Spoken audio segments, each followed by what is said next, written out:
सन्माननीय नवनिर्वाचित जिल्हाध्यक्ष यांना जिल्ह्याच्या वतीने या ठिकाणी आज आनंदाची बाब आहे. खऱ्या अर्थाने परभणी जिल्ह्याला आनंद झाला ते लग्नात पावत नाही. युवकांच्या पायगुणास्थान जे सामान्य तळागाळात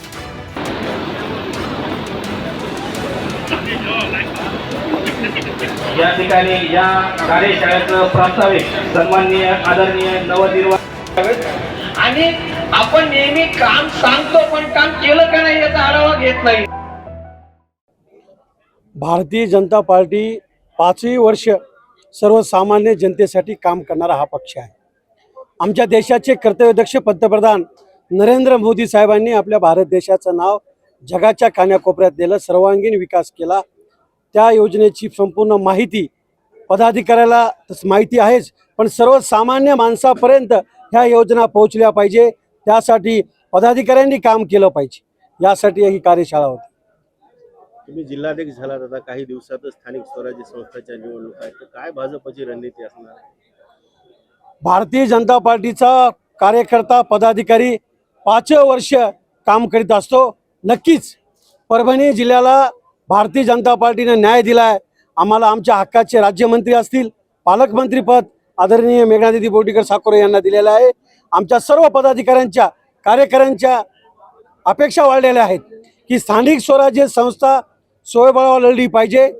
पक्षाने एकदा आमची परीक्षा घेतली पाहिजे आणि त्या परीक्षासाठी माझा बूथ लेवलचा बूथ अध्यक्ष असेल, तालुका लेवलचे, जिल्हा लेवलचे सर्व पदाधिकारी कार्यकर्ते आतापासून कामाला लागलेले आहेत. परवा दिवशी गंगाखेडला सन्माननीय खासदार साहेबाला मला आठवण करून द्यायची. तुम्ही या मतदारसंघामध्ये 10 वर्ष आमदार होतात, 11 वर्षापासून खासदार आहात. तुम्हाला नाही सुचलं की अहिल्यादेवी होळकरांचा पुतळा परभणी शहरामध्ये झाला पाहिजे. आम्ही आभार मानतो आमच्या पालकमंत्री मेघनादिदी बोर्डीकर साकोरे यांचे. त्यांनी जागा बी उपलब्ध करून दिली, कमिशनर सोबत बैठक बी करून दिलेली आहे. त्यांचं दुखणं एकच आहे की त्यांना उद्घाटनाला बोलिलं नाही. ते म्हणतात की माजी आमदार बोर्डीकर साहेब जिंतूरून येऊन परभणीला उद्घाटन करतात, पण तुमची नियत चांगली नाही ना.